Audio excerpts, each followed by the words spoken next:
Hello friends, civil star financial पे आपका बहुत बहुत स्वागत। Friends, my name is Avinash Agrawal and in this video मैं आपके साथ डिस्कस करूंगा 29 अप्रैल 2024 के most important news articles from an exam point of view.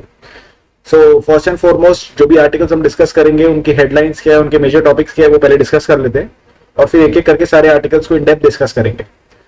So we'll be talking about a Pakistani boat which was carrying 600 crores of drugs। इसे पकड़ा गया है गुजरात के अंदर। तो एक स्पेशल ऑपरेशन रन करा गया, उसके बारे में बात करेंगे।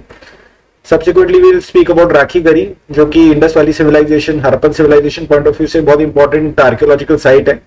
सो इस साइट के अंदर 4000 ईयर ओल्ड स्केलेटन को ढूंढा गया है। तो इस साइट की इंपॉर्टेंस के बारे में बातचीत करेंगे, उस पर क्या प्रकार के क्वेश्चन बनाए जा सकते हैं उसको डिस्कस करेंगे। उसके बाद हम बात करेंगे कि what is the scenario in which a candidate gets elected unopposed. जो हमारे लोकसभा के इलेक्शन हो रहे हैं तो उसमें आपने सुना होगा कि सूरत के अंदर जो भारतीय जनता पार्टी बीजेपी का जो एमपी थे, उम्मीदवार एमपी थे, उन्होंने इलेक्शन जीत लिया था बिकॉज उनके कोई भी अपोनेंट नहीं थे। तो उनके अपोनेंट इसीलिए नहीं थे क्योंकि उनके अपोनेंट्स जो है for a variety of reasons उनका नॉमिनेशन को जो है रद्द कर दिया गया था। तो वो क्या सिनेरियो है, कौन सा लॉ है, कौन से प्रोविजंस है जो इन सारी चीजों के ऊपर बातचीत करते हैं, उसको हम आपके साथ डिस्कस करेंगे। Subsequently we will speak about none of the above, जो कि एक वोटिंग ऑप्शन आपके पास रहता है ईवीएम के अंदर, बिकॉज ऊपर वाला आर्टिकल और इस वाले आर्टिकल के अंदर none of the above option के बारे में काफी डिस्कशन है, उसका पूरा डिटेल आपको बताएंगे। उसके बाद labour force participation rate for females के बारे में बात करेंगे। सो सुप्रीम कोर्ट ने इसके ऊपर एक बहुत ही इंपॉर्टेंट टिप्पणी करी है, बहुत ही इंपॉर्टेंट एक इंटरिम जजमेंट दिया है। हिमाचल प्रदेश से ये बहुत ही क्लोजली एसोसिएटेड केस है, सो काफी इंपॉर्टेंट है, इसके बारे में हम बात करेंगे। Subsequently we will talk about breaking the glass ceiling a little bit. So जो अलीगढ़ मुस्लिम यूनिवर्सिटी है वहां पर फर्स्ट वुमेन वाइस चांसलर को अपॉइंट करा गया, so we will speak about that as well. United States ने इंडिया से जाने वाले एमडीएच के जो एक्सपोर्ट्स है, जो मसाले हैं, उनमें से कई सारे मसालों को रिजेक्ट करा है because of salmonella related contamination issues. सो उसके बारे में हम डिटेल डिस्कशन करेंगे।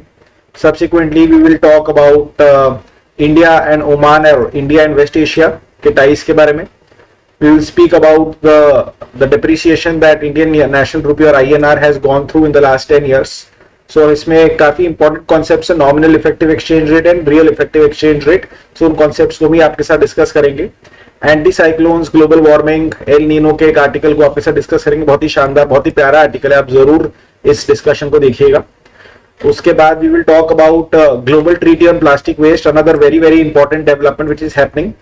एग्जाम के अंदर, प्रीलिम्स के अंदर, मेंस के ऊपर आप इसके ऊपर जरूर क्वेश्चन एक्सपेक्ट कर सकते हैं, काफी इंपॉर्टेंट टॉपिक है ये। Changing face of Firozabad glass industry from again a very Himachal Pradesh point of view, हम इसको डिस्कस करेंगे। Right, sorry, this is related Uttar Pradesh Firozabad, right, my bad, but nevertheless थोड़ा सा डिस्कस कर लेंगे। उसके बाद कांगड़ा टी लीव्स के ऊपर टच अपॉन करेंगे। Solar plant being set up at Bhakra Nangal के बारे में थोड़ा सा डिस्कस करेंगे। विक्रमादित्य जो आपके हिमाचल प्रदेश के अंदर मिनिस्टर हैं, उन्होंने कहा कि भूभू जोत टनल का जो प्रोजेक्ट है उसको तेजी से एग्जीक्यूट करा जाएगा। विल टॉक अबाउट भूभू जोत as well. Healing the soil, Ashok Gulati एक एमिनेंट एग्रीकल्चर के ऊपर लिखने वाले राइटर है, उनका एक बहुत ही इंपॉर्टेंट आर्टिकल है कि soil health, ground water depletion, biodiversity का जो डिग्रेडेशन होने लग रहा है ग्रीन रेवोल्यूशन प्रकार की फार्मिंग के अंदर, उसे कैसे रोका जा सकता है, कैसे रिवर्स करा जाता है। Will talk about that. Maldives moving closer to China, again ये एक ओपिनियन कॉलम है सी उदय भास्कर जी के द्वारा, a very eminent writer in the security space. And then will talk about Israel Iran crisis and subsequently finally we will close this discussion by talking about green growth और green GDP और sustainable growth. तो ये सारे important concepts है, RBI in concepts के ऊपर काफी detail के अंदर काम करने लग रहा है। तो आप देख सकते हैं कि काफी सारे टॉपिक्स मैं आपके साथ डिस्कस करने वाला हूं। So do make sure that आप इन सारे टॉपिक्स को समझें और फिर इन्हें पढ़ें। Right, so let us start. So first up is this topic of 600 crore of drugs being seized off Gujarat coast. So इसके अंदर इंपॉर्टेंट ये है कि ये जो ऑपरेशन रन करा गया था दोस्तों, ये ऑपरेशन रन करा गया था coast guard, anti terrorist squad ATS, right, as well as NCB, that is narcotics control bureau. So ये तीनों ऑर्गेनाइजेशंस बहुत ही इंपॉर्टेंट ऑर्गेनाइजेशंस हैं। इन तीनों ऑर्गेनाइजेशंस ने मिलकर एक ऑपरेशन रन करा, उस ऑपरेशन का नाम है सागर मंथन 2। एंड इस सागर मंथन 2 के अंदर जो है ये जॉइंट ऑपरेशन है, जैसे कि आप देख सकते हैं। और इस सागर मंथन 2 जॉइंट ऑपरेशन के माध्यम से we have been able to catch hold of this 62 kgs of narcotics in March. In February, 3,300 kgs of narcotics were seized, right? So आप देख सकते हैं कि 3,300 kgs, 62 kgs, right? आप देख सकते हैं कि 600 crores worth of narcotics. So एक बहुत बड़ा ऑर्गेनाइज्ड क्राइम का जो सिंडिकेट चलने लग रहा है, एक ऑपरेशन चलने लग रहा है, उसके अगेंस्ट ये काम जो है करा जाने लग रहा है इन तीनों ऑर्गेनाइजेशंस के द्वारा, राइट? सो पाकिस्तानी बोट इसके अंदर जो है कन्फिस्केट करी गई है, कुछ लोगों की गिरफ्तारी करी गई है, right? And this is a major successful operation for our law enforcement agencies, and again this is deeply problematic, right? Because इसकी वजह से जो है सोसाइटी डिस्टेबलाइज होती है, इकोनॉमी डिस्टेबलाइज होती है, इलीगल एक्टिविटीज के थ्रू जो पैसा फनल होता है अल्टीमेटली वो और ज्यादा इलीगल एक्टिविटीज करने के अंदर ही काम होता है, राइट? सो आप देख सकते हैं कि from a prelims point of view Sagar Manthan क्या है ये आपको मालूम होना चाहिए, इस ऑपरेशन को कौन सी एजेंसीज ने अंजाम दिया ये भी आपको मालूम होना चाहिए, and from a larger point of view आपके पास इन ऑर्गेनाइजेशंस के बारे में थोड़ी अंडरस्टैंडिंग होनी चाहिए कि इंडियन कोस्ट गार्ड कब बनाया गया था, क्यों बनाया गया था, उनका मैंडेट क्या है, उनका ऑर्गेनाइजेशन स्ट्रक्चर क्या है, उनके गोल्स क्या है, कौन से एरियाज में वो ऑपरेट करते हैं। सिमिलर प्रकार की information regarding anti terrorism squad, similar प्रकार की information regarding narcotics control bureau आपको थोड़ी सी गैदर करने की कोशिश करनी चाहिए, राइट? इतनी इंफॉर्मेशन आपके पास रहेगी so you will always be in a strong position in the examination. Moving ahead to our next article, 4,000 year old skeleton found at Rakhigarhi, right?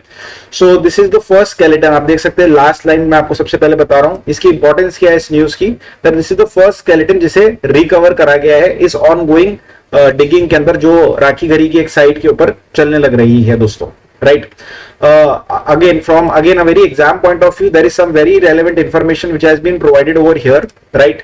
मैंने सारे आर्टिकल्स आपको पढ़ाने के पहले बैठ के खुद पढ़ता हूं, अंडरस्टैंड करता हूं कि कौन सी चीजों के ऊपर सबसे ज्यादा फोकस करवाना है, राइट? सो जो राखी गरी है it is one of the largest sites, excavations के अंदर से आपको बिगेस्ट मेट्रोपोलिस का एविडेंस मिला हुआ है, वेल प्लान टाउन का एविडेंस मिला हुआ है, यहाँ पर आपको separate residential and industrial and institutional township दिखाई देने को मिल रही है, आपको एक सिमेट्री दिखाई देने को मिल रही है यहाँ पर, right? So these are some of the important things, okay guys? So जब भी आप इंडस वैली सिविलाइजेशन के पॉइंट ऑफ व्यू से पढ़ेंगे तो आप राखी गरी के बारे में जरूर पढ़ेंगे, एंड डू मेक श्योर कि ये सारे जो वर्ड्स है, सेंटेंसेस है जो कि यहाँ पर इस पर्टिकुलर डब्बे के अंदर जो मैंने अभी आपको पढ़ के बताए वो जो लिखे हुए हैं इनके ऊपर आपको खास ध्यान देना चाहिए। इफ रिक्वायर्ड आप इनको अपने मेंस के आंसर में भी लिख पाने चाहिए, इफ ऑब्वियसली रिक्वायर्ड आप इससे रिलेटेड प्रीलिम से क्वेश्चंस भी आंसर कर पाने चाहिए। जनरली ये सारी चीजें आप अपनी एनसीईआरटी के अंदर, अपने नोट्स के अंदर, अपने किताबों के अंदर पढ़ते हैं दोस्तों।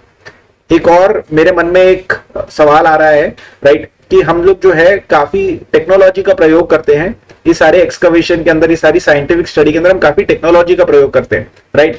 सो जैसे फॉर एग्जाम्पल, राइट, हम डीएनए एक्सट्रैक्शन करते हैं, right?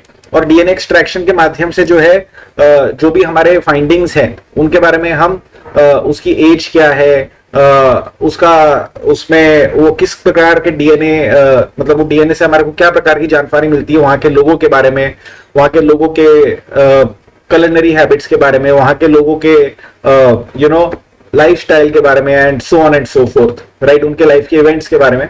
So DNA extraction becomes really important, right? So from a technological standpoint, अगर आप थोड़ा सा इसके बारे में पढ़ते हैं एक्स्ट्रा ओवर एंड अबाउट जो कि मैंने आपको ऑलरेडी पढ़ा दिया है, आप थोड़ा सा एक्स्ट्रा अगर डीएनए एक्सट्रैक्शन के बारे में पढ़ते हैं, so that can be helpful for you कि how exactly you know this DNA extraction gets done, और ये हमारे को क्या प्रकार की इंफॉर्मेशन प्रोवाइड करता है। So with this information you will be in a very good position कि अगर एग्जाम के अंदर कोई भी क्वेश्चन पूछा जाता है इससे रिलेटेड, वो बहुत रेलेवेंट है। राखी गरी के ऊपर 1000 सवाल पूछे जा चुके हैं, हड़प्पा के ऊपर 1000 सवाल पूछे जा चुके हैं, उनके फीचर्स के ऊपर, वहां की लाइफस्टाइल के बारे में एक्सेट्रा एक्सेट्रा कई सवाल पूछे जा चुके हैं। तो ऑब्वियसली बात है क्वेश्चन रिपीट नहीं करेगा बार बार में सेम प्रकार का, कुछ अलग पूछेगा। तो कुछ अलग क्या पूछेगा, तो कुछ एडजेसेंट फील्ड के अंदर से पूछेगा, बाजू वाली फील्ड के अंदर पूछेगा। तो बाजू वाली फील्ड इस केस के अंदर जो है ये आपका ये डीएनए एक्सट्रैक्शन की क्या प्रकार की टेक्नोलॉजी है वो हो सकता है। तो उसके बारे में अगर आप थोड़ी सी जानकारी गैदर करते हैं so that will be helpful. तो मैं आपको ना केवल पढ़ा रहा हूं बट मैं आपको ये भी बताने की कोशिश कर रहा हूं कि आपको क्या पढ़ना चाहिए, कैसे पढ़ना चाहिए, क्यों पढ़ना चाहिए। ये सारे सवालों के जवाब मैं आपको बताने लग रहा हूं। Another very important development is related to representation of people's act. ठीक है दोस्तों, सो जैसे कि मैंने आपको बताया कि जो सूरत के कैंडिडेट हैं, राइट, बीजेपी के, वो फर्स्ट कैंडिडेट है जिनका इलेक्शन एक प्रकार से हो चुका है, कंक्लूड हो चुका है, राइट। सो इसके अंदर इस पूरे डेवलपमेंट के अंदर जिसके अंदर की एक कैंडिडेट अनअपोज्ड इलेक्ट हो जाता है लोकसभा के अंदर, सो इसके अंदर कुछ लॉज के कुछ प्रोविजंस है जिनके बारे में आपके पास थोड़ी सी जानकारी होनी चाहिए, राइट। अब जैसे फॉर एग्जांपल मैं यहाँ पर दो चीजों को सर्कल मारता हूं, ये है आपका पहला सर्कल, ठीक है, और ये है आपका दूसरा सर्कल, ठीक है। तो ये पहला सर्कल है section 53(3) of the representation of people act 1951। तो जो भी प्रोसीजर है फॉर अनकंटेस्टेड इलेक्शंस का वो इसके अंदर लिखा गया है, राइट। और section 33 of the same act के अंदर जो रिटर्निंग ऑफिसर होता है जो पोल कंडक्ट करवाता है, सो रिटर्निंग ऑफिसर के क्या पावर्स है, राइट, या फिर उनके क्या प्रोसीजर्स है regarding nomination papers, regarding valid nomination, right, ये सारी चीजों के बारे में बात करी गई है कि अगर सपोज कर लीजिए मैं कैंडिडेट हूं तो मेरे को क्या प्रकार के पेपर सबमिट करने हैं, क्या प्रकार का नॉमिनेशन सबमिट करना है, राइट। सो ऑब्वियस ही बात है कि my nomination papers should be appropriate, my nominees should be giving their details, मेरे नॉमिनीज का नाम, उनका साइन, उनका डिटेल सब कुछ रहना चाहिए। मेरे नॉमिनीज जो है रिटर्निंग ऑफिसर के सामने आने चाहिए, बताने चाहिए कि जो है हमने इस पर्टिकुलर कैंडिडेट को जो है नॉमिनेट करा है या हम इसके स्पॉन्सरर्स हैं, प्रपोजर्स हैं, राइट। सो ये पूरा प्रोसीजर है दोस्तों, ये पूरा का पूरा प्रोसीजर है जो कि करा जाना चाहिए, राइट। सो कैंडिडेट, उसके प्रपोजर्स, उनके सारे डिटेल रिकॉर्ड होने चाहिए, राइट। सो पॉइंट ये है कि कांग्रेस के जो कैंडिडेट थे नीलेश कुंभानी, राइट, ऐसा क्लेम करा जाने लग रहा है कि उनके जो प्रपोजर्स थे, राइट, कुछ लोग होते हैं आपकी कॉन्स्टिट्यूएंसी के अंदर जिनको आपके कैंडिडेचर को प्रपोज करना पड़ेगा, राइट, तब जाकर आप इलेक्शन के अंदर खड़े हो सकते हैं दोस्तों, राइट। तो हुआ ये कि जो प्रपोजर्स थे उनके डिटेल्स भरे नहीं गए थे पूरे तरीके से, या साइन वगैरह मिसिंग हो गई थी। जो प्रपोजर को रिटर्निंग ऑफिसर के सामने आना पड़ता है, राइट, वो नहीं आए, राइट, अपने कैंडिडेट का नॉमिनेशन को सपोर्ट करने के लिए वो नहीं आए, राइट। तो ये इशू है दोस्तों, राइट। और यही सारी चीजों की डिटेलिंग जो है हैंडबुक फॉर रिटर्निंग ऑफिसर जो कि इलेक्शन कमीशन द्वारा इशू करी गई थी अगस्त 2023 के अंदर, उसके अंदर भी आपको ये सारी चीजें बताई गई थी, right. So given the fact कि जो नेसेसरी डॉक्यूमेंटेशन है या जो नेसेसरी सपोर्ट है टू एनीबडीज कैंडिडेचर वो नहीं आ पाया, इस वजह से जो है कांग्रेस के उस कैंडिडेट का नॉमिनेशन एक प्रकार से डिसअलाउ कर दिया गया and hence that seat was one by the BJP candidate unopposed. अब इसके अंदर सवाल ये उठ के आने लग रहा है, राइट, कि what about none of the above vote. अगर सपोज कर लीजिए कि कोई और भी फ्रेम में नहीं था, सिर्फ एक बीजेपी का कैंडिडेट था, तो मैं एज अ वोटर जाकर वोटिंग मशीन के ऊपर अगर मुझे सपोज कर लीजिए बीजेपी के कैंडिडेट को वोट नहीं करना था तो मैं none of the above press कर सकता था। तो क्या none of the above votes की काउंटिंग होती है या नहीं होती है, उनका कोई रेलेवेंस है कि नहीं है? बिकॉज अगर नन ऑफ द अबव जीत जाता है तो फिर क्या उस एरिया के अंदर वापस से पोल्स होने चाहिए, या फिर नन ऑफ द अबव के वोट्स को जो है हमारे को एक प्रकार से डिस्काउंट कर देना चाहिए या फिर उसको जो है नजरअंदाज कर देना चाहिए और इलेक्शन के रिजल्ट्स निकाले जाने चाहिए ऑन द बेसिस ऑफ कि कौन सा कैंडिडेट को ज्यादा वोट्स मिले हैं, क्या करना चाहिए। तो ये डिबेट है, राइट। तो on the one hand you will have people who will say that none of the above की काउंटिंग होनी चाहिए। अगर none of the above option को सबसे ज्यादा वोट मिले हैं तो इलेक्शन को जो है एक प्रकार से खारिज कर दिया जाना चाहिए और वहां पर से री इलेक्शन करवाए जाने चाहिए। एक पक्ष का ये मानना है। दूसरे पक्ष का ये मानना है, या election commission as of now क्या करता है, election commission as of now most of the cases के अंदर none of the above votes को पिक्चर के अंदर नहीं लेकर आता है। हम सिर्फ केवल ये देखते हैं कि कौन से कैंडिडेट को ज्यादा वोट मिले हैं, राइट, और उस कैंडिडेट को हम जो है विजेता घोषित कर देते हैं, विनर घोषित कर देते हैं, राइट। तो जो remaining part of this article है दोस्तों, ये वाला जो पूरा सेक्शन है यहां से लेकर एंड तक का जो सेक्शन है उसके अंदर नन ऑफ द अबव के बारे में बात करी गई है और जो अगला आर्टिकल है वो भी नन ऑफ द अबव के बारे में बात करने लग रहा है। अब नन ऑफ द अबव के बारे में जो मेन बातें करी गई है मैं आपको ये नीचे वाले आर्टिकल के अंदर से बता देता हूं, ठीक है। ऊपर वाले आर्टिकल और नीचे वाले आर्टिकल को जो आप रीड करेंगे तो देखेंगे मोटा मोटी सेम बात करी गई है, ठीक है। तो नन ऑफ द अबव की जो बेसिक जानकारी है वो आपको नीचे वाले आर्टिकल से ले लेते तो हम आगे भी बढ़ पाएंगे। तो 2013 के अंदर none of the above option को ईवीएम के ऊपर लेकर आया गया था सुप्रीम कोर्ट के डिसीजन के द्वारा, ठीक है। तो इसके पहले कैसे होता था कि सपोज कर लीजिए कि आपको किसी भी कैंडिडेट को वोट नहीं डालना है, आपको वोट ही नहीं डालना है, आप खुश नहीं है for any number of reasons, तो क्या करना पड़ता था कि पहले आपको जाना पड़ता था पोलिंग स्टेशन के ऊपर, वहां पर एक रजिस्टर रखा रहता था, वहां पर एक डायरी रखी रहती थी, रजिस्टर रहता था, उस रजिस्टर के अंदर एक कॉलम रहता था, उस कॉलम के अंदर आपको जाकर अपने कारण लिखने पड़ते थे कि क्यों मैं वोट नहीं डालना चाहता हूं किसी भी कैंडिडेट को।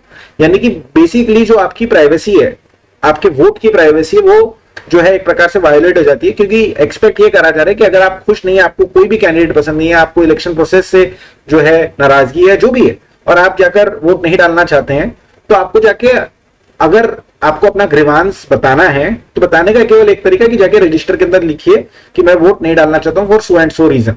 तो इसके अंदर कैसा होता है कि जो आपका प्राइवेसी है, जो सीक्रेसी ऑफ योर वोटिंग है, वो खुल जाती है, क्योंकि आपको जाके रजिस्टर में लिखना पड़ता है, मैनुअल प्रोसीजर है। तो सुप्रीम कोर्ट ने कहा कि let us make this more technically easy, right. हम क्या करते हैं कि none of the above option को वोटिंग मशीन के ऊपर लेकर आ जाते हैं, ताकि आपकी सीक्रेसी मेंटेन रहे, और अगर जनता नाखुश है इलेक्शन से, पॉलिटिकल पार्टी से, उनके कैंडिडेट से, एटसेट्रा एटसेट्रा, तो जनता नन ऑफ द अबव आसानी से बटन प्रेस करके अपना मत रिकॉर्ड कर सकती है without losing their privacy, right. अब हुआ क्या है कि नन ऑफ द अबव को लेकर तो आया गया है, और जब नन ऑफ द अबव को लाया गया था तो कमेंट्री ये थी कि पॉलिटिकल पार्टीज को मैसेज आएगा कि हाँ आपके कैंडिडेट सही नहीं है, so on and so fourth, right. तो पॉलिटिकल पार्टी सही कैंडिडेट खड़ी करेंगे, इलेक्शन का प्रोसीजर साफ होएगा, उसमें इंटीग्रिटी बेटर आएगी, उसमें ट्रांसपेरेंसी बेटर आएगी, उसमें जनता प्रतिनिधि की क्वालिटी इंप्रूव होगी, etcetera etcetera. But since none of the above की कोई काउंटिंग ही नहीं थी, मेजोरिटी ऑफ द केसेस के अंदर none of the above votes को कंसिडर ही नहीं करा जा रहा था, तो इसका कोई मतलब नहीं था। तो पॉइंट ये है कि अब एपेक्स कोर्ट ने, यानी सुप्रीम कोर्ट ने ईसीआई को जो है एक नोटिस इशू करा है, राइट। और उन्होंने कहा है कि रिपोल करवाइए उन कॉन्स्टिट्यूएंसीज के अंदर जहां पर नोटा को जो है मेजॉरिटी वोट मिलते हैं, राइट।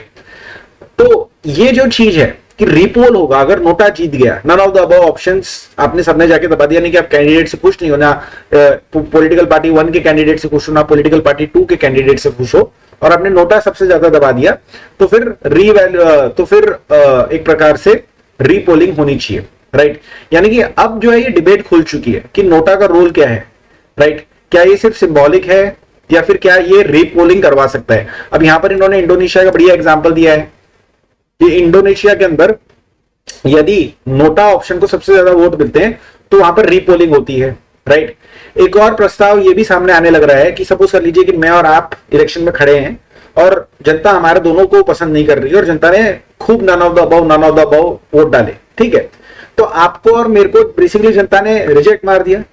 तो एक प्रस्ताव ये भी है कि फिर आपको और मेरे को 5 साल तक इलेक्शन नहीं लड़ने देना चाहिए, बिकॉज गिवन द फैक्ट कि भैया जनता हमारे को एक बार रिजेक्ट मार चुकी है नन ऑफ द अबव दबा के, तो फिर हमें क्यों वापस से इलेक्शन खड़े होने दिया जाए। तो हमें 5 साल इलेक्शन नहीं खड़ा होना है। तो ये भी एक किसी का प्रस्ताव है, ये अभी हमने इसको लागू नहीं करा है, बट ये एक थॉट है। तो बेसिक बोलने की बात यहां पर ये है, राइट, कि ये जो नोटा है यानी कि जो राइट टू रिजेक्ट है, राइट, इसके अंदर हम और टीथ देना चाहते हैं, इसको हम स्ट्रॉन्गर बनाना चाहते हैं, पॉलिटिकल पार्टीज को हम कंपेल करना चाहते हैं, फोर्स करना चाहते हैं कि वो इस पूरे सिस्टम को सुधारे, इंप्रूव करे, क्वालिटी ऑफ कैंडिडेट्स को इंप्रूव करे, क्योंकि जनता ने बहुत none of the above vote डाले हैं। तो ये ऊपर वाले आर्टिकल और नीचे वाले आर्टिकल की जो मेन बातें हैं, राइट, जो मेन बात है वो मैंने आपको बताई है।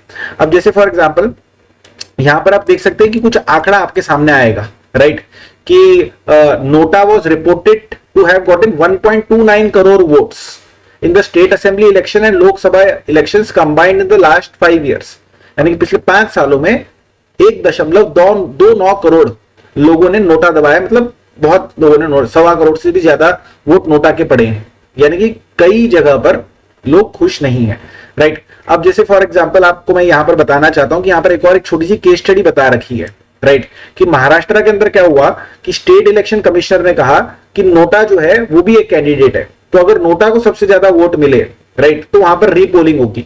तो आप इंडिया इटसेल्फ के अंदर देख सकते हैं कि महाराष्ट्र के अंदर ऐसा इंस्टेंस है, आप इंडिया के बाहर देख सकते हैं इंडोनेशिया के अंदर ऐसा इंस्टेंस है, आप सुप्रीम कोर्ट के अंदर की जो नोटिस आ रहे हैं, जो सुप्रीम कोर्ट के अंदर से निकलकर डिबेट्स आ रही है रिगार्डिंग नोटा, तो आप देख सकते हैं कि ये भी एक अपने आप में उभरता हुआ इमर्जिंग इशू है, जिसके ऊपर आपको थोड़ा ध्यान देना पड़ेगा आगे चलते हुए, ठीक है दोस्तों। अब बात करते हैं दोस्तों, ये टॉपिक को थोड़ा सा मैं क्विकली खत्म कर देता हूं। पार्टिसिपेशन ऑफ वुमेन जो है इन वर्कफोर्स वो कॉन्स्टिट्यूशनल एंटाइटलमेंट है दोस्तों। हुआ क्या दोस्तों कि हिमाचल प्रदेश के अंदर एक ऑफिसर है, उनका एक चाइल्ड है, उस चाइल्ड को एक रेयर डिजीज है, और उस चाइल्ड की देखभाल करने के लिए उस ऑफिसर को छुट्टी चाहिए थी, जो कि हिमाचल प्रदेश गवर्नमेंट ने नहीं दी, ये बोलकर कि हमारे प्रोविजंस के हिसाब से ये जो चाइल्ड केयर का जो आप लीव मांग रहे हैं वो पॉसिबल नहीं है, राइट। हमने भले ही यूनियन गवर्नमेंट देती हो, कोई और स्टेट गवर्नमेंट देती हो, लेकिन हमने वो रूल को लागू नहीं करा है, राइट। हमने वो रिलेटेड प्रोविजंस को डिलीट कर दिया है हमारे नियम कायदे कानूनों के अंदर से, तो हम आपको छुट्टी नहीं दे सकते हैं अपने चाइल्ड का टेक केयर करने के लिए। तो वो ऑफिसर ने जो है ये मैटर को हाईकोर्ट के अंदर लेकर गए, तो हाईकोर्ट ने भी उनकी अपील को डिसमिस कर दिया। फिर उन्होंने इस मैटर को सुप्रीम कोर्ट के अंदर लेकर गए और सुप्रीम कोर्ट ने डायरेक्शंस दिए हिमाचल प्रदेश गवर्नमेंट को कि आपको उस ऑफिसर को जो है एक लीव देना पड़ेगा ताकि वो अपनी जो चाइल्ड है उसकी केयर कर सके। और साइमल्टेनियसली हिमाचल प्रदेश गवर्नमेंट को यह भी कहा गया है कि आप एक 3 मेंबर पैनल बनाएंगे ताकि इस पूरे aspect of child care leave को स्टडी कराया जा सके और आपकी स्टेट के अंदर appropriate mechanisms, appropriate sections of the law जो कि आप लोगों ने डिलीट कर दिए, लागू नहीं करें, उनको लागू करवाया जा सके। तो आप जानते हैं इंडिया के अंदर female labour force participation rate already कम है, काफी कम है as compared to the rest of the world, as compared to developing countries etcetera. तो उसी के ऊपर इसमें थोड़ा बहुत बात करी गई है। तो मेन बात क्या थी मैंने आपको बता दिया है, आप इसको पढ़ेंगे तो आपको एकदम हूबहू समझ में आएगा, राइट, कि जो शालिनी धर्मानी है, जो ऑफिसर है, उनके इस पूरे केस के मैटर के अंदर आपको क्या क्या एक एक स्टेप बाय स्टेप उन्होंने क्या करा है, वो सारी चीज आपको इसमें से समझ में आ जाएगी, right. Moving right to the next topic दोस्तों, breaking the glass ceiling. Again इस टॉपिक के ऊपर मैं बहुत ज्यादा समय नहीं स्पेंड करूंगा। बहुत अच्छी न्यूज निकल कर आई है कि अलीगढ़ मुस्लिम यूनिवर्सिटी के अंदर फर्स्ट वुमन वाइस चांसलर को अपॉइंट करा गया है आफ्टर ऑलमोस्ट 100 ईयर पीरियड। पूरे 100 ईयर पीरियड के अंदर पहली बार इस प्रकार का डेवलपमेंट आपको देखने को मिला है, राइट। सो ये 100 ईयर ओल्ड ग्लास सीलिंग है जिसको प्रोफेसर नईमा खातून ने जो है ब्रेक करा है। तो आप अगर ऐसे राइटिंग कर रहे हैं और वुमेन एम्पावरमेंट से रिलेटेड बात कर रहे हैं तो आप नईमा खातून की जो जीत है उसके बारे में बात कर सकते हैं। अगेन आप अगर ऐसे राइटिंग कर रहे हैं तो जो शालिनी धर्मानी का जो स्ट्रगल था उसके बारे में आप बात कर सकते हैं from a women empowerment point of view, right. So these are important anecdotes, important examples that you should be aware of. These are our real life issues. आप सोशियोलॉजी ऑप्शनल के अंदर अगर है तो इन प्रकार की चीजों को अपने आंसर के अंदर भी लेकर आने का प्रयास कर सकते हैं। एक और इंपॉर्टेंट इशू ये है दोस्तों कि इंडिया के अंदर से आप जानते हैं कि agricultural exports, food processing exports को हम काफी अच्छे से प्रमोट कर रहे हैं, राइट। वो हमारे लिए रेवेन्यू भी लेकर आता है, जॉब्स भी क्रिएट करता है, वैल्यू एडिशन भी करने में हेल्प करता है, कंट्री की इकोनॉमिक प्रॉस्पेरिटी के अंदर हेल्प करता है, हर चीज के अंदर हेल्प करता है, फॉरेन एक्सचेंज अर्न करने के अंदर हेल्प करता है। तो आप समझ सकते हैं कि एग्रीकल्चरल एक्सपोर्ट्स या फिर फूड प्रोसेसिंग के एक्सपोर्ट्स हमारे कंट्री से कितने ज्यादा इंपॉर्टेंट है। यूनाइटेड स्टेट्स ने 1/3 ऑफ एमडीएच, एमडीएच मसाले वाले एमडीएच हैं, राइट, 1/3 ऑफ एमडीएच एक्सपोर्ट्स को उन्होंने जो है रिजेक्ट करा है October downwards because of salmonella issue, right. तो हो क्या रहा है, राइट, कि सैल्मोनेला क्या है, ये एक बैक्टीरिया है जो कि फूड बॉर्न इलनेसेस प्रोड्यूस करता है सच एज सैल्मोनेलिसिस। तो द फैक्ट दैट हमारा शिपमेंट बार बार में रिजेक्ट हो रहा है, यानी कि शायद कहीं ना कहीं हमारे क्वालिटी कंट्रोल में इशू है, राइट। तो उस क्वालिटी कंट्रोल के इशू को हमारे को आइडेंटिफाई करना पड़ेगा और उसको टेक केयर करना पड़ेगा और ये प्रकार के इश्यूज आगे होने नहीं चाहिए। उसका मेजर रीजन ये है कि इसकी वजह से आपकी जो पूरी रेपुटेशन है वो बर्बाद हो जाती है, राइट। आपकी कंट्री की, आपके दूसरे एक्सपोर्टर्स की, उस कैटेगरी की जो रेपुटेशन है ना वो खराब हो जाती है। तो एक बार बाहर देश के अंदर ये प्रकार का एक इमेज बन गया आपकी कंट्री से रिलेटेड कि हाँ बॉस ये प्रॉब्लमैटिक फूड है, इसे नहीं खाना चाहिए, इससे प्रॉब्लम हो सकती है, तो फिर चाहे वो कितना ही सस्ता हो, कितना ही अच्छा हो, कितना ही गुड क्वालिटी हो, कुछ भी हो, it will not work. So you need to kind of take care of this issue. वही चीज को यहां पर डिस्क्राइब कर रखा है दोस्तों। It is not something which you need to go into too much detail, right. Of course you should know about salmonella, know about this disease, right. और वो सारा बेसिक डिटेल जो है वो मैंने आपको यहां पर दे दिया है, right. So you will go through this and you will understand what this issue of salmonellosis is, right? Like I have said, that is an infection with bacteria called salmonella, right? ये जो salmonella है ये intestinal tracts of animals के अंदर पाया जाता है. It can be transmitted to humans by eating food which has been contaminated with animal feces, right? So जो contaminated food है, it can come from poultry, it can come from pork, beef, it can come from milk, egg, it can come from variety of sources, right? और काफी सारे ये foods को जो है infect कर सकते हैं. So again this is an important issue, इसको हम देखेंगे अच्छे से. कंबशन के ऊपर एक पैराग्राफ आया था, right? So this is from a basic science point of view, this can be important, right? So just have a look at it. उसके बाद दोस्तों India is set to sign a trade deal with Oman. तो trade deal के अंदर typically हम क्या करते हैं कि इंडिया से जाने वाले एक्सपोर्ट्स जो ओमान जा रहे हैं उसके ऊपर ओमान जो भी ड्यूटी लगा रहा है, जो भी टैक्स लगा रहा है वो कम कर देता है, तो इंडिया का जो माल है ओमान के अंदर सस्ता हो जाता है। एंड सिमिलरली जो ओमान से माल इंडिया आने लग रहा है उस माल के ऊपर जो इंडिया ड्यूटी लगाता है, इंडिया उस ड्यूटी को कम कर देता है, उस टैक्स को कम कर देता है, तो जो ओमान का माल है वो इंडिया में सस्ता हो जाता है। तो जैसे ही इस प्रकार से आपके गुड्स एंड सर्विसेज एक दूसरे के कंट्री के अंदर सस्ते हो जाते हैं तो देयर इज अ पॉसिबिलिटी कि आप दोनों देशों के बीच में जो ट्रेड है वो इंक्रीज हो जाएगी, right? Because the goods which are coming from Oman into India, if they are cheaper and attractive, people will buy more. Goods that are going from India into Oman, if they are cheaper and attractive, people will buy more. Basic, right? तो this is an important development, क्योंकि India क्या करने की कोशिश कर रहा है कि इस वेस्ट एशियन रीजन के अंदर, चाहे सऊदी अरेबिया हो चाहे ओमान हो, राइट, इन कंट्रीज के साथ वो एक strong economic relationship, strong security relationship, strong strategic relationships बनाने की कोशिश कर रहा है। Because India is not the only one, China भी ये करने की कोशिश कर रहा है, पाकिस्तान भी ये करने की कोशिश कर रहा है। सो इंडिया को ऑब्वियसली इन इंपॉर्टेंट कंट्रीज के अंदर, इन स्ट्रेटेजिक लोकेशंस के अंदर अपने इंटरेस्ट्स को प्रोटेक्ट करना है।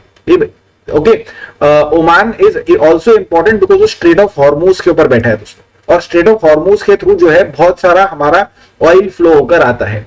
तो इस स्ट्रेट ऑफ हॉर्मूज के ऊपर बैठे हुए देश ओमान के साथ अच्छे रिलेशनशिप होना हमारे लिए जरूरी है, क्योंकि कल को अगर किसी ने हमारी ऑयल सप्लाई को दबाने की कोशिश करी और हमारे को उस रीजन के अंदर जाकर जो है इंश्योर करना है कि हमारा ऑयल फ्रीली फ्लो हो सके, हमारी ट्रेड फ्रीली फ्लो हो सके, तो उसके अंदर हमारे को ओमान की हेल्प लगेगी।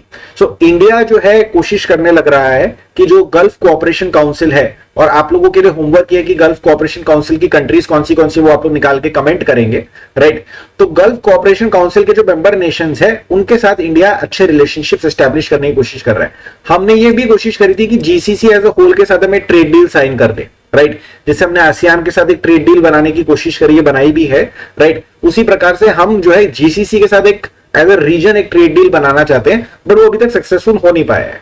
तो what we are doing is that जो इंडिविजुअल इंपॉर्टेंट नेशंस है उनके साथ हम लोग बातचीत कर रहे हैं, उनके साथ हम लोग बैठकर बात कर रहे हैं, ट्रेड को डीपन करने की कोशिश कर रहे हैं, सिक्योरिटी इंटरेस्ट्स को अलाइन करने की कोशिश कर रहे हैं, ताकि स्ट्रॉन्ग रिलेशनशिप बने और उसके बेसिस के ऊपर जीसीसी के साथ रिलेशनशिप स्ट्रॉन्ग बने, और उसकी वजह से जो चाइना पाकिस्तान का इंफ्लुएंस है रीजन के अंदर उसको एटलीस्ट हम काउंटर कर सके, right? Moving ahead, how the rupee has strengthened under the Modi government. So रूपी का काफी डिप्रिसिएशन हुआ है दोस्तों, राइट? सो जो नॉमिनल एक्सचेंज रेट है, नॉमिनल एक्सचेंज रेट का मतलब ये है कि जो अगर आप बैंक जाते हैं और आपको दिखाई देता है दीवार के ऊपर एक बोर्ड लगाया हुआ है और उस बोर्ड के ऊपर आ रहा है $1 इज इक्वल टू 83 रुपीज, या फिर आप मान लीजिए CNBC मनी कंट्रोल प्रकार का न्यूज चैनल खोलते हैं और आप देखते हैं कि उसमें आ रहा है कि $1 इज इक्वल टू 83.15, राइट? 83.15, तो वो जो रेट आप देख रहे हैं वो नॉमिनल एक्सचेंज रेट है, राइट? सो नॉमिनली रुपये का काफी डिप्रिसिएशन हुआ है, तो आपको यहाँ पर काफी अच्छा डिटेल उसका देखने को मिलेगा इस आर्टिकल के अंदर। काफी प्यारा आर्टिकल है, राइट? तो you can see that in the last 10 years, 2014 से लेकर अभी तक जो हमारा रुपी है, it has been depreciating from let us say 60 to around late us से 83, राइट? और यूपीए के दौरान भी, यानी कि 2004 से 2014 के दौरान भी जो है रुपये का काफी डिप्रिसिएशन हुआ था फ्रॉम लेट अस से 44 टू 60। तो जो परसेंटेज टर्म्स के अंदर यूपीए सरकार के दौरान डिप्रिसिएशन हुआ था, वही प्रकार का डिप्रिसिएशन जो है हमारे को लास्ट 10 ईयर्स के अंदर देखने को मिला है। बट ये सिर्फ नॉमिनल एक्सचेंज रेट की बात हो रही है। How does the nominal effective exchange rate and real effective exchange rate, how are they behaving, उसके बारे में भी यहां पर बातचीत करने की रिक्वायरमेंट है, राइट? तो ये ग्राफ मैं आपको दिखाना चाहता हूं दोस्तों। जो लेफ्ट हैंड साइड के ऊपर जो ग्राफ है वो है आपकी नॉमिनल इफेक्टिव एक्सचेंज रेट का, राइट? तो आप देख सकते हैं कि आपकी नॉमिनल इफेक्टिव एक्सचेंज रेट जो है वो भी डिप्रिशिएट हुई है, राइट? वेराइज की आपकी जो रियल इफेक्टिव एक्सचेंज रेट है, यानी कि नॉमिनल और रियल के अंदर डिफरेंस क्या होता है दोस्तों?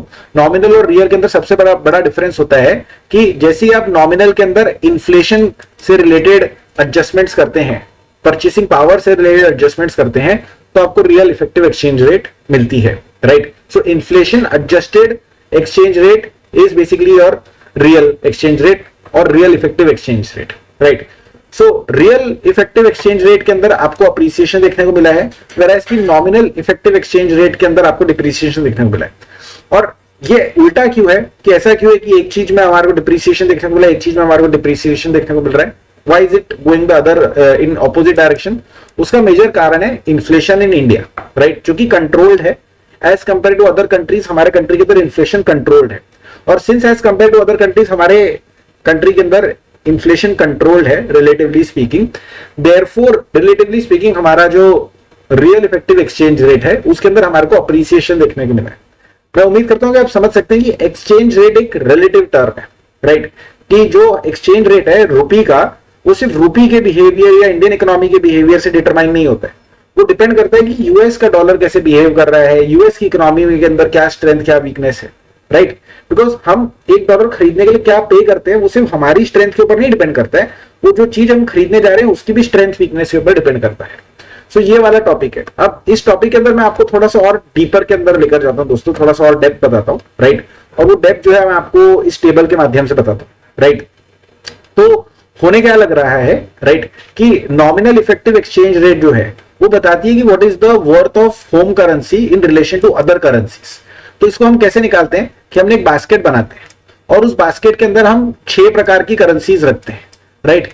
तो वो 6 प्रकार की करेंसीज कौन सी, उसका डिटेल यहां पर दिया गया है, यहां पर आप देख सकते हैं उसका डिटेल दिया गया है। US dollar, euro, Chinese Yon, British pound, Japanese yen and Hong Kong dollar. तो 6 करेंसीज को हम एक बास्केट में रखते हैं, राइट। हर एक करेंसी के साथ एक वेट अटैच करते हैं, यानी कि मान लीजिए कि उस बास्केट के अंदर 20% डॉलर होगा या 10% येन होगा या कितना हांगकांग डॉलर होगा। ये हम कैसे डिसाइड करते हैं? ये हम डिसाइड करते हैं बेस्ड ऑन कि हम कौन से देश के साथ कितना ज्यादा ट्रेड कर रहे हैं। तो जिस देश के साथ ज्यादा ट्रेड करते हैं उसके ज्यादा यूनिट्स ऑफ करेंसी रखेंगे, जिस देश के साथ हम कम ट्रेड करते हैं उसके कम यूनिट्स रखेंगे। But these are the 6 most important trading partners of India. तो ये जो बास्केट तैयार होता है, ये 6 करेंसीज का बास्केट तैयार होता है और वो 6 करेंसीज उन कंट्री के who are the most important trading partners of our country.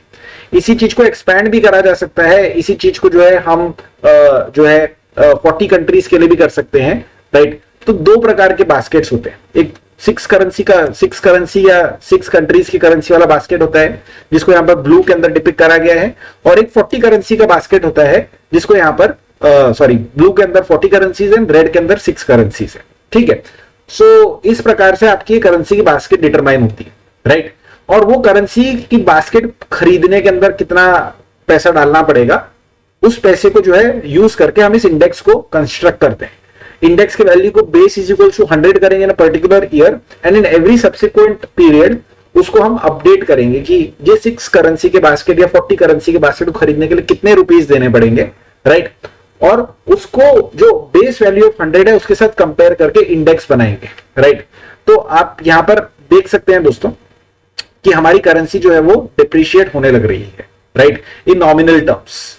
But in real terms हमारी करेंसी जो है उतना ज्यादा खराब परफॉर्म नहीं करने लग रही है, राइट। तो वही चीज यहां पर बताई गई है कि नॉमिनल इफेक्टिव एक्सचेंज रेट हमने बना ली, उसके बाद हमने उसको एडजस्ट करा फॉर इन्फ्लेशन और उससे हमने रियल इफेक्टिव एक्सचेंज रेट बना ली, right.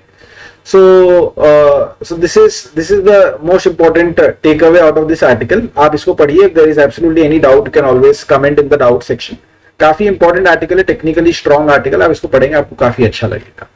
Moving ahead, anti cyclones के बारे में बात करी गई है, राइट। सो एंटी साइक्लोन्स का बेसिकली मतलब ये होता है कि clockwise wind circulation pattern is seen in the northern hemisphere, तो उसको हम एंटी साइक्लोन कहेंगे दोस्तों, राइट। सो इंडिया के अंदर बेसिकली क्या हो रहा है कि इंडिया के अंदर, if this is late us से इंडिया, तो अराउंड 10 डिग्रीज का जो लैटिट्यूड का जो हमारा एरिया है वहां पर से हमारे को ईस्टर्ली जेट्स देखने को मिलते हैं। ओके, ईस्टर्ली जेट्स यानी कि ऐसे विंड्स जो कि ईस्ट से ब्लो हो रहे हैं और वेस्ट की तरफ। तो आप देख सकते हैं कि ये रहा आपका ईस्ट, ये रहा आपका west, right. So basically winds are flowing from east to west and north India के अंदर हमारे को वेस्टर्ली जेट्स देखने को मिलते हैं, यानी कि those winds which are starting from west and blowing towards east, westerly jets. तो वेस्ट से ईस्ट आए, तो ये प्रकार का मूवमेंट टिपिकली हमारे को देखने को मिलता है, right. And over north India typically हम लोग यह देखने को मिल रहा है कि ये हमारे को एक एंटी साइक्लोनिक पैटर्न देखने को मिल रहा है। और जिस भी एरिया के अंदर हमारे को एंटी साइक्लोनिक पैटर्न देखने को मिलता है, तो वहां पर से कैसा होता है कि हवा जो है ऊपर से नीचे आती है, राइट। हवा जो है ऊपर से नीचे आती है, ऊपर यानी कि हायर एल्टीट्यूड से हवा जो है सिंक होती हुई लोअर एल्टीट्यूड की तरफ आती है, राइट।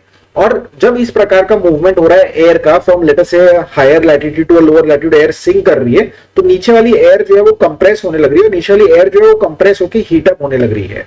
सो इस आर्टिकल के अंदर बहुत प्यारे ढंग से ये समझाया गया है कि एक तो एल नीनो है, राइट, एल नीनो की वजह से हमारा वेदर पैटर्न डिस्टर्ब है, उसके साथ साथ एंटीसाइक्लोनिक सर्कुलेशन जो है देखा जाने लग रहा है, और उस एंटीसाइक्लोनिक सर्कुलेशन की वजह से, उस एल नीनो की वजह से और कई सारे अनएक्सप्लेन्ड पैरामीटर्स की वजह से हमारे को इंडिया के अंदर काफी ज्यादा हीट वेव का माहौल देखने को मिल रहा है, काफी हाई टेम्परेचर्स देखने को मिल रहे हैं।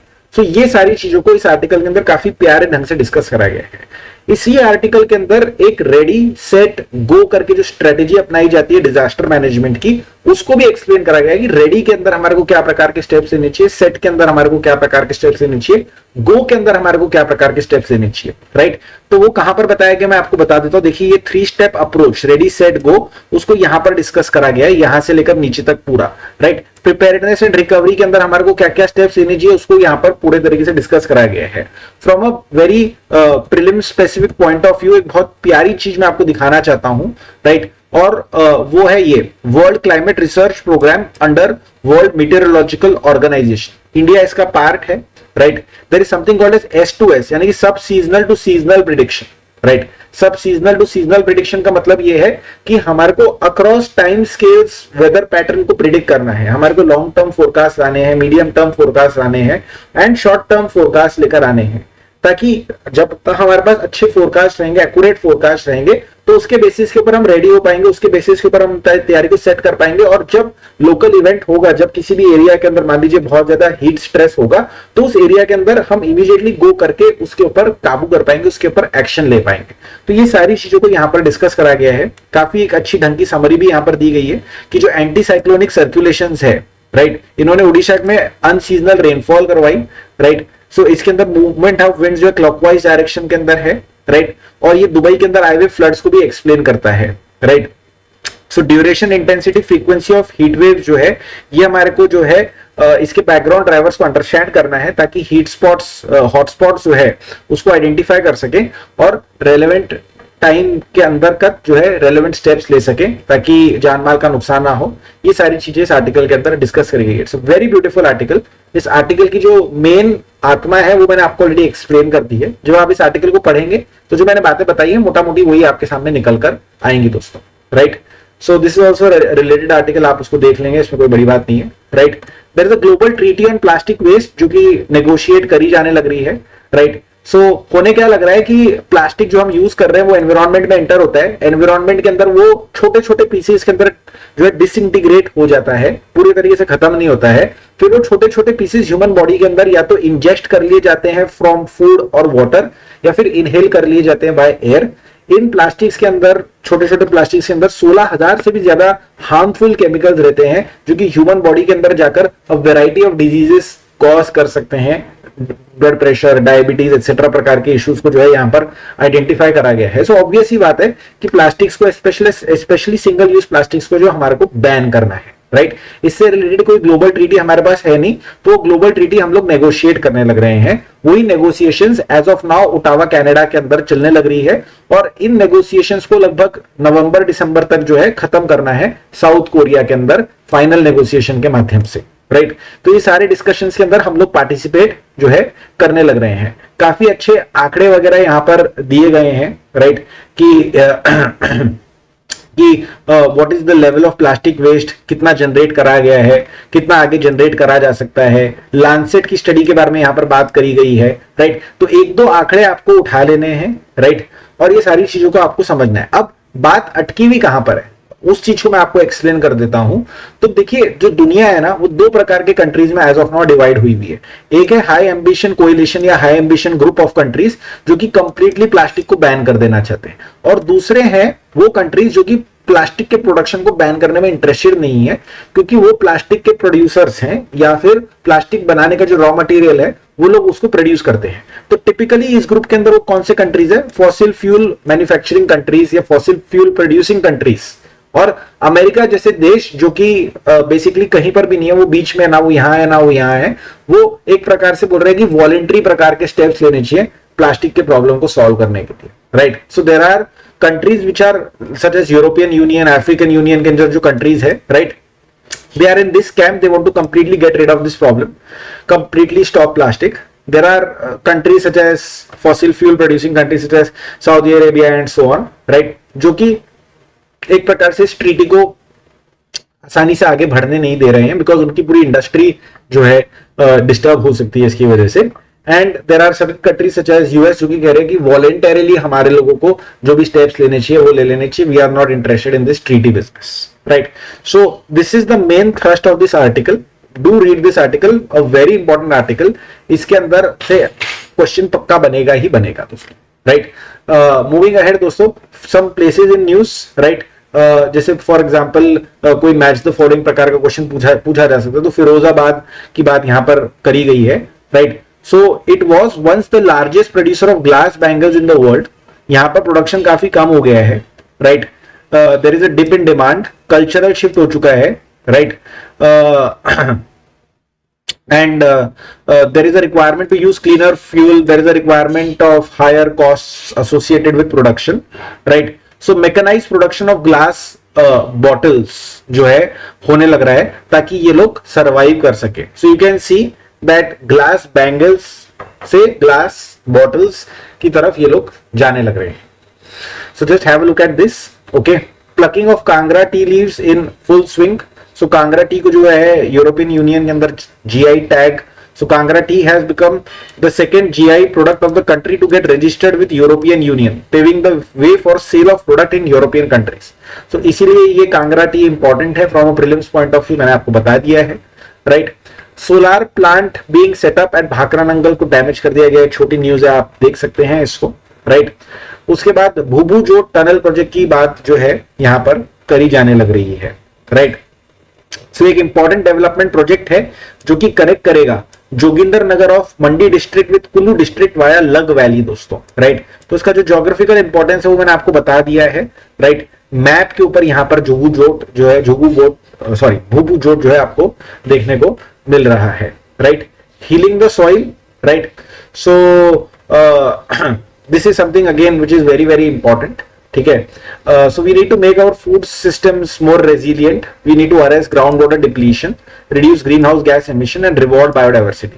सो बेसिकली बात यहां पर ये है दोस्तों कि जो ग्रीन रेवोल्यूशन टेक्निक्स थी जिसके अंदर हम high yielding varieties of seeds use कर रहे थे, जिसके अंदर हम बहुत सारा इरिगेशन वाटर यूज करने लग रहे थे, जिसके हम बहुत सारे केमिकल फर्टिलाइजर्स यूज कर रहे थे, जिसमें हम बहुत सारे chemical pesticides and weedicides use कर रहे थे, जिसके अंदर हम लोग मल्टीपल क्रॉपिंग कर रहे थे, यानी कि एक साल के अंदर उसी खेत के ऊपर से हम 2 से 3 क्रॉप्स निकालने लग रहे थे, जिसके अंदर हम कोई भी टाइम पे खेत को फैलो नहीं छोड़ रहे थे, क्योंकि फैलो छोड़ना यानी कि खेत को यूज ना करना, खेत को यूज ना करना यानी कि अपनी इनकम लॉस करना, अपनी इनकम लॉस करना यानी कि बेवकूफी।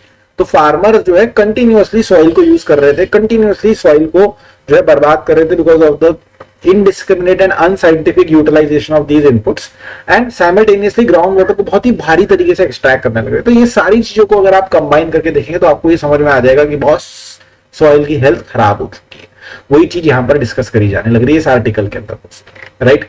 अगला आर्टिकल है Maldives is moving closer to China. पुराना आर्टिकल है, राइट। पुराना इन द सेंस कि इशू पुराना है कि मालदीव्स के अंदर भी 2 प्रकार के पॉलिटिकल ग्रुप्स एग्जिस्ट करते हैं, एक प्रो इंडिया एक एंटी इंडिया, और जो एंटी इंडिया है वो बाय डिफॉल्ट प्रो चाइना है, राइट। तो एज ऑफ नाउ मालदीव्स के अंदर जो सरकार है वो एंटी इंडिया प्रकार के, not exactly anti India but they are not the best of friends of India, आप ऐसा कह सकते हैं। तो ऐसे प्रकार के पॉलिटिकल ग्रुप्स मालदीव्स के अंदर रूल करने लग रहे हैं, राइट, जो कि इंडिया के बहुत ज्यादा फ्रेंडली नहीं है, राइट, है लेकिन बहुत ज्यादा नहीं, and rather they are more cozy with a country let us say such as China, right। तो ये प्रकार की डेवलपमेंट ऑब्वियसली न्यू दिल्ली के जो रीजन है इंडियन ओशन रीजन के अंदर उसको इंपैक्ट करते हैं, because Maldives is strategically located in the Indian ocean region. Maldives can serve as the eyes ears of the Indian ocean region दोस्तों। और अगर वहां पर इंडिया की फ्रेंडशिप एक प्रकार से जो है स्ट्रेन के अंदर आ रही है, रिलेशन स्ट्रेन में आ रहा है, और चाइना को जो है इंडिया के अंदर चाइना को जो है उसी वैक्यूम के अंदर स्टेप करने का अगर मौका मिले तो obviously it's not a desirable development for us. So क्या प्रकार के स्टेप्स लिए जा सकते हैं, कैसे हर प्रकार के पॉलिटिकल पार्टी के साथ अच्छे रिलेशन एस्टैब्लिश करे जा सकते हैं, इसी चीज को यहां पर डिस्कस करवाया गया दोस्तों, राइट। इजराइल ईरान क्राइसिस के बारे में यहां पर बात करी गई है, इसका ब्रीफ मैं आपको बताता हूं दोस्तों। हो रहा क्या है कि ईरान ने जो है ना, इजराइल ने क्या करा कि ईरान के कई सारे मिलिट्री लीडर्स, कई सारे फिजिकल एसेट्स के ऊपर over a period time continuously attack करा दोस्तों। इसमें पूरा आपको एक एक करके एग्जांपल मिलेगा दोस्तों, एक एक एग्जांपल इन्होंने दिया है दोस्तों, राइट। जैसे for example assassination of Mohsen Fakhrizadeh, ठीक है। फिर उसके बाद सैयद रजी मुसावी, उनका असैसिनेशन। फिर उसके बाद मोहम्मद रेजा जाहिदी, राइट, उनके ऊपर अटैक, राइट। फिर जो ईरान के जो सीरिया के अंदर एसेट्स है, जो ईरान के सीरिया के अंदर जो इंस्टॉलेशंस है, उनके ऊपर अटैक। सो कंसिस्टेंटली आप देखेंगे कि इजराइल ने जो है ईरान के ऊपर हमला करा है इस प्रकार से, और मोस्टली ईरान कुछ कर नहीं पाया था उस टाइम पे। अब रिसेंटली ईरान ने क्या करा कि ईरान ने एक ड्रोन का एक पूरा झुंड बनाकर जो है उन्होंने इजराइल के ऊपर अटैक कर दिया, राइट। और उन्होंने इजराइल के जो डिफेंस सिस्टम के जो लूप होल्स है उसको खोल के सबके सामने डाल दिया। तो इजराइल जो है ऑब्वियसली बात है, इस प्रकार का ईरानियन रिटेलिएशन जो है इजराइल ने एंटिसिपेट नहीं करा था फुल्ली, क्योंकि इजराइल को आदत पड़ गई थी ईरान के अगेंस्ट इस प्रकार के एक्शंस लेने की। इजराइल को हमेशा ये कॉन्फिडेंस था कि यूएस हमारे खेमे में बैठा है तो ईरान ज्यादा कुछ कर नहीं सकता है। लेकिन अब हालात बदलने लग रहे हैं दोस्तों। अब ऐसा होने लग रहा है कि जो आपका ईरान है उसके साथ रशिया खड़ा है, आपका ईरान है उसके साथ चाइना खड़ा है, उनके साथ उनके स्ट्रॉन्ग रिलेशनशिप्स है। जो ईरान का कंट्रोल अपने वेस्ट एशियन रीजन के अंदर है वो भी इंटैक्ट है मोर और लेस। और अब ईरान ने ये रियलाइज करा है कि बॉस हम भी जो है इजराइल के ऊपर इसी प्रकार की जवाबी कार्रवाई कर सकते हैं, और सामने से यूएस जो है वो कभी भी इजराइल के बिहाफ में डायरेक्टली लड़ाई करने उतरेगा नहीं। क्यों नहीं उतरेगा? क्योंकि यूएस के पास खुद के झमेले हैं, खुद के झंझट है, खुद की पॉलिटिक्स है। यूएस ऑलरेडी यूक्रेन के साथ इन्वॉल्व है रशिया के अगेंस्ट, तो यूएस एक नया थिएटर नहीं ओपन करेगा वेस्ट एशिया के अंदर। तो ये प्रकार का इसके अंदर काफी अच्छे से इन्होंने एक्सप्लेन करा हुआ है कि इजराइल और ईरान के बीच में ये जो तनातनी चलने लग रही है, ये जो डिस्प्यूट चलने लग रहा है, वो कैसे जो है बढ़ता जाने लग रहा है। कौन बेंजामिन नेतन्याहू जो कि इजराइल के प्राइम मिनिस्टर है, उनका क्या कैलकुलेशन है, ठीक है। एंड जो ईरानियन लीडरशिप है उनका क्या कैलकुलेशन है, वो सारी चीजों का यहां पर जो है काफी इन डेप्थ डिस्कशन आपको देखने को मिलेगा। उसके बाद जो लास्ट आर्टिकल, इंपॉर्टेंट आर्टिकल है, वो है टुवर्ड्स ग्रीन ग्रोथ। तो आरबीआई जो है वो असेस कर रहा है impact of climate change on economic stability, impact of climate change on growth, on production, कि क्लाइमेट चेंज की वजह से कितना ग्रोथ लॉस होगा, कितना प्रोडक्शन में लॉस होगा, कितना जीडीपी में लॉस हो सकता है, उसकी सारी अकाउंटिंग, उसकी सारी फोरकास्टिंग एक प्रकार से जो है आरबीआई ने करना स्टार्ट करा है दोस्तों, राइट। सो ये आर्टिकल यही बताने लग रहा है, राइट, कि आरबीआई की एक रिपोर्ट के अंदर एक न्यू केनीजियन मॉडल को डेवलप करा गया है जो कि physical climate risk damage function को इंक्लूड करता है। फिजिकल क्लाइमेट रिस्क डैमेज का मतलब यह है कि क्लाइमेट के बदलने की वजह से जो रिस्क है, राइट, उससे क्या डैमेज हो सकता है, उसको हम हमारे इक्वेशन के अंदर एक फैक्टर बनाने लग रहे हैं, राइट। और हमारे मैक्रो इकोनॉमिक इंपैक्ट क्या होगा क्लाइमेट चेंज की वजह से, उसको हम समझने की कोशिश कर रहे हैं। What will be the impact on our long term output, कितनी लॉन्ग टर्म आउटपुट हम लूज करेंगे बिकॉज ऑफ सच डेवलपमेंट्स, ये सारी चीजों का हम कैलकुलेशंस जो है राइट करने लग रहे हैं, ठीक है। सो इसमें से आरबीआई ने कहा दोस्तों कि हमारा जो आरबीआई के जो ऑथर उन्होंने वार्न करा है कि long term economic output could be lower by around 9% by 2050 अगर क्लाइमेट मिटिगेशन पॉलिसीज को ना अडॉप्ट करा जाए। साइमल्टेनियसली आरबीआई ने यह भी कहा है दोस्तों कि अगर इंडिया को अपने नेट जीरो एम्बिशंस, यानी कि हम कार्बन न्यूट्रल हो जाएंगे कंप्लीटली एज अ कंट्री, वो होता है नेट जीरो, राइट। तो जो नेट जीरो एम्बिशंस है जो कि 2070 तक हमें अचीव करना है, उसके लिए $17 ट्रिलियन का जो है हमें इन्वेस्टमेंट करना पड़ेगा। उसी के साथ साथ इस आर्टिकल के अंदर यह भी बताया गया है दोस्तों कि जो यूरो जोन है, तो euro zone as well as कई other countries such as in the ASEAN region, so उन्होंने जो है ग्रीन टैक्सोनॉमी जो फ्रेमवर्क डेवलप करा है। So what is green taxonomy, right? So it's a framework to assess the sustainability credentials and possible rankings of an economic activity. So इसका पूरा बात यहाँ पर करी गई है, राइट। तो ये सारी चीजें इंडिया के अंदर भी करी जानी चाहिए कि what are the sustainable pathways, कौन सी इंडस्ट्री को कौन से ट्रैक के ऊपर लेकर जाया जा सकता है, क्या प्रकार की सस्टेनेबल प्रैक्टिसेस अडॉप्ट करनी चाहिए, उन सस्टेनेबल प्रैक्टिसेस का कंपैरिजन क्या है विद ट्रेडिशनल प्रैक्टिसेस, कितनी कार्बन सेविंग करने के अंदर वो हेल्प कर सकते हैं, क्या प्रकार के ऑप्शंस है, so on and so fourth, ये हमें भी डेवलप करना चाहिए। साथ ही साथ इस आर्टिकल में ये भी बताया दोस्तों कि 16,000 करोड़ वर्थ ऑफ हमने जो है green bond, sovereign green bonds issue करे हैं, हमने फॉरेन इंस्टीट्यूशन इन्वेस्टर्स को अलाउ कराया कि वो भी ये सॉवरेन ग्रीन बॉन्ड के अंदर जो है इन्वेस्ट कर सकें, राइट।